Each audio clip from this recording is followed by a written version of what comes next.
Hello everyone, मैं रोहन गर्ग और आज हम अपनी इस वीडियो में बात करेंगे कि किस तरह से हम इसरो में एज ए साइंटिस्ट जा सकते हैं। क्या क्या वो स्टेप्स होंगे, क्या क्या एलिजिबिलिटी क्राइटेरिया होगा जिनको फॉलो करके हम इसरो में एज ए साइंटिस्ट जा सकते हैं।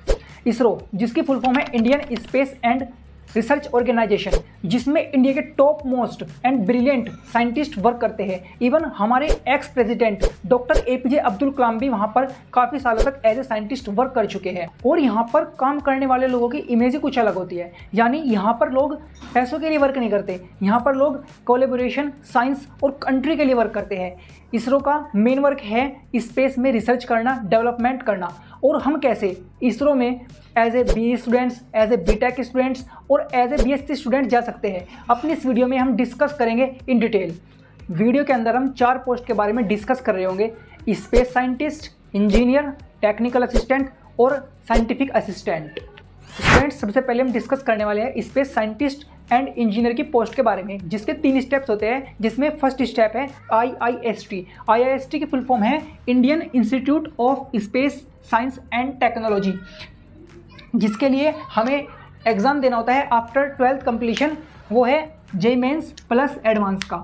JEE मेंस प्लस एडवांस की रैंकिंग के अकॉर्डिंग ही हमको IIST में सीट मिलती है। IIST में टोटल 140 सीट्स है, जिन पर स्टूडेंट्स को JEE mains plus JEE advance की कट ऑफ के अकॉर्डिंग एडमिशन मिलता है। जिसमें IIST आपको 2 डिग्री प्रोग्राम प्रोवाइड कराता है। फर्स्ट है बीटेक का और दूसरा है डुअल डिग्री प्रोग्राम। बीटेक आपका 4 ईयर डिग्री प्रोग्राम है और बीटेक प्लस MS या MTech आपका 5 ईयर डिग्री प्रोग्राम है, जिसको आप डुअल डिग्री प्रोग्राम भी कहते हैं।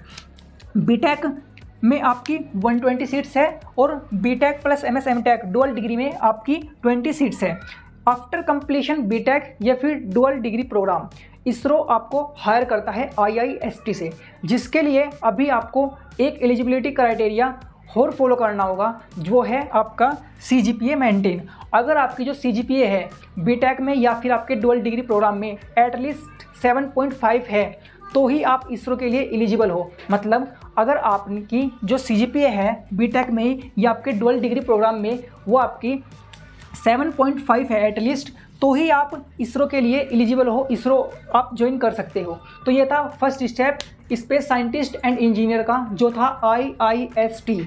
अब हम बात करेंगे स्पेस साइंटिस्ट एंड इंजीनियर की पोस्ट को ज्वाइन करने के लिए हमारा सेकंड स्टेप क्या होने वाला है। हमारा सेकंड स्टेप होता है ICRB। ICRB की फुल फॉर्म होती है ISRO centralised recruitment board.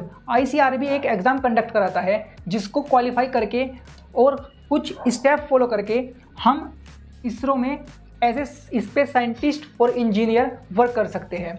ICRB exam देने के लिए कुछ एलिजिबिलिटी क्राइटेरिया होता है। वो एलिजिबिलिटी क्राइटेरिया है आपके पास या तो BE की डिग्री हो, बीटेक की डिग्री हो या फिर BSc इन इंजीनियरिंग की डिग्री हो, diploma course plus BE BTech in lateral entry हो, या फिर BSc plus BE BTech lateral entry हो।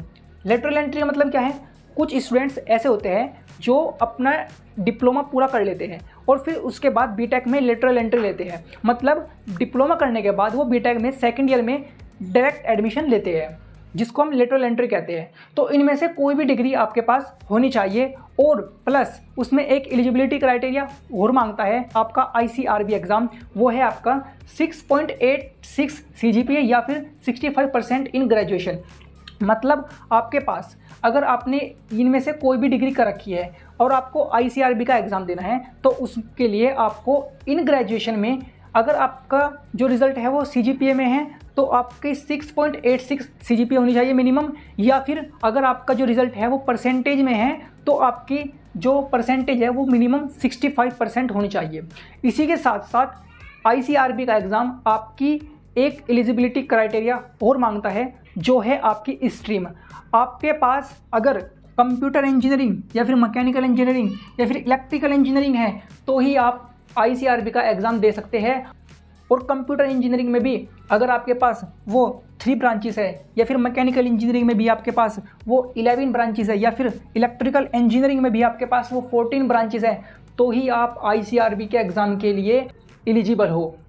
ICRB का एग्ज़ाम क्वालिफाई करने के बाद आपका एक पर्सनल इंटरव्यू होता है, जिसके बाद आपका एक स्टैंडर्ड मेडिकल एग्जामिनेशन होता है, जिसके बाद आपको इसरो में एज ए स्पेस साइंटिस्ट और इंजीनियर आपको पोस्ट प्रोवाइड कर दी जाती है। तो ये था हमारा स्पेस साइंटिस्ट एंड इंजीनियर का सेकेंड स्टेप।